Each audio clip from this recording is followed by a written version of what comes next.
Aún una lectura superficial del Nuevo Testamento revelará que la Iglesia Católica no tiene su origen en las enseñanzas de Jesús o sus apóstoles. En el Nuevo Testamento no hay mención del papado, la veneración o adoración de María, o de la Inmaculada Concepción de María, la perpetua virginidad de María, la ascensión de María o María como corredentora y mediadora.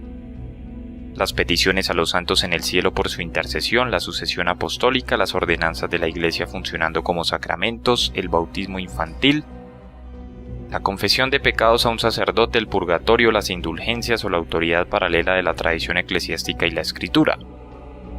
Así que si el origen de la Iglesia Católica no se encuentra en las enseñanzas de Jesús y sus apóstoles como están registrados en el Nuevo Testamento, hay que preguntarse entonces cuál es el verdadero origen de la Iglesia Católica.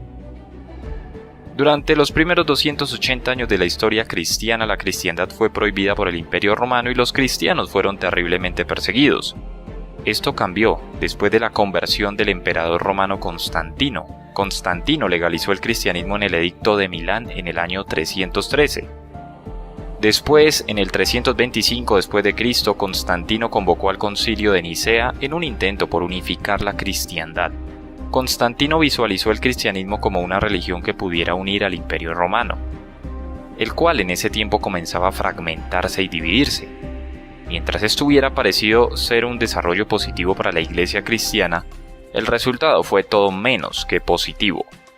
Al igual que Constantino se negó a adoptar de lleno la fe cristiana, además que continuó con muchas de sus creencias y prácticas paganas, así también la Iglesia cristiana que Constantino promovió era una mezcla del verdadero cristianismo con el paganismo romano.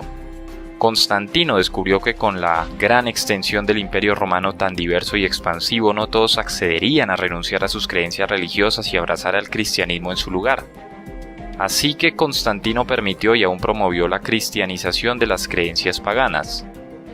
De ese modo, las creencias completamente paganas y totalmente antibíblicas le dieron nuevas identidades al cristianismo. Algunos claros ejemplos de ellos son los siguientes. Primero, el culto a Isis, una religión de la madre diosa egipcia, fue absorbida dentro del cristianismo, reemplazando a Isis con María. Muchos de los títulos que fueron usados por Isis, tales como Reina del Cielo, Madre de Dios y Teóctocos, quien dio vida a Dios, fueron adjudicados a María. Se le concedió a María un exaltado papel en la fe cristiana mucho más allá de lo que la Biblia describe de ella, para atraer a los adoradores de Isis a la fe, que de otro modo no la hubieran adoptado. Las primeras claras señales de la mariología católica ocurrieron en los escritos de Origen, quien vivió en Alejandría, Egipto, el cual resultaba ser el punto focal de la adoración a Isis. Segundo, el mitraísmo era una religión en el Imperio Romano del I hasta el V siglo después de Cristo. Era muy popular entre los romanos, especialmente entre los soldados romanos, y posiblemente fue la religión de muchos emperadores romanos.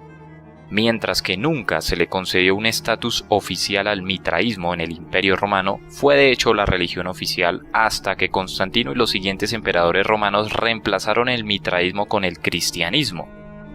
Una de las características claves del mitraísmo era una comida de sacrificio, la cual consistía en comer la carne y beber la sangre de un toro.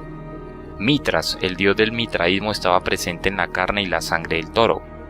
Y cuando eran consumidas se otorgaba la salvación a aquellos que tomaban parte en la comida del sacrificio. Teofagía, la práctica de comer el cuerpo de un dios. El mitraísmo también tenía 7 sacramentos, haciendo que las similitudes entre el mitraísmo y el catolicismo romano sean demasiadas para ser ignoradas. Constantino y sus sucesores fundaron un fácil sustituto de la comida sacrificial del mitraísmo en el concepto de la Cena del Señor o la Comunión Católica. Tristemente, algunos de los primeros cristianos comenzaron a añadir el misticismo a la Cena del Señor, rechazando el concepto bíblico de un simple acto de adoración y recordatorio de la muerte y derramamiento de sangre de Cristo. La romanización de la Cena del Señor hizo la transición a una consumación del sacrificio de Jesucristo, conocida ahora como la Misa Católica o la Eucaristía. Tercero, la mayoría de los emperadores romanos y ciudadanos eran enotistas.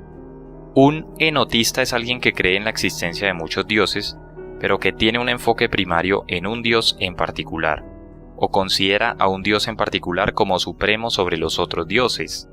Por ejemplo, el dios romano Júpiter era supremo sobre el panteón romano, panteón que es la totalidad de los dioses.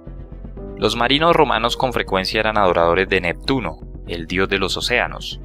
Cuando la Iglesia Católica absorbió el paganismo romano, simplemente reemplazó el panteón de dioses con los santos.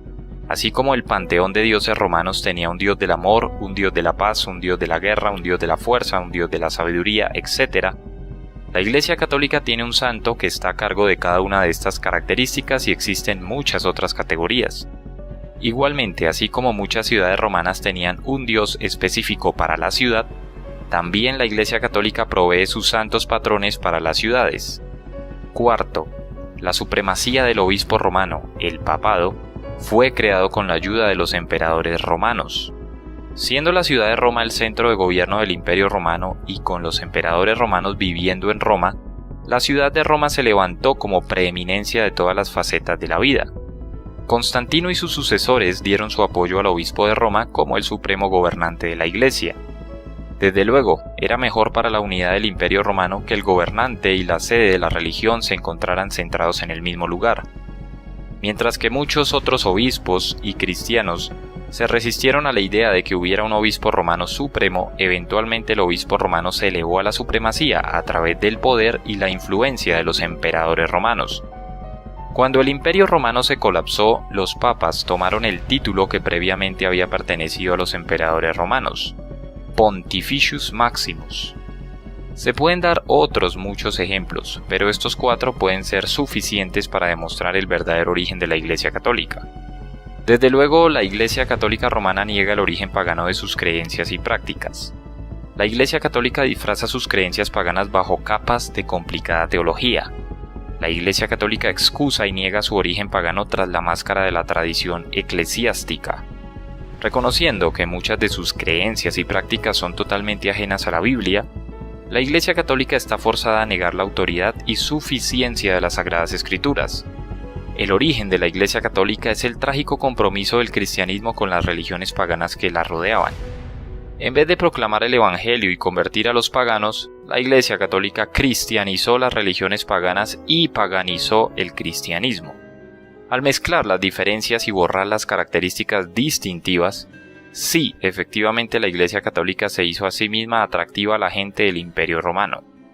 Uno de los resultados fue que la Iglesia Católica se convirtiera en la religión suprema en el mundo romano durante siglos. Sin embargo, otro fue el resultado: la más dominante forma de apostasía del cristianismo, del verdadero Evangelio de Jesucristo y la verdadera proclamación de la palabra de Dios. Segunda de Timoteo 4:3-4 declara: porque vendrá tiempo cuando no sufrirán la sana doctrina, sino que teniendo comezón de oír se amontonarán maestros conforme a sus propias concupiscencias y apartarán de la verdad el oído y se volverán a las fábulas. La Iglesia Católica Romana cumplió y cumple este versículo a la perfección.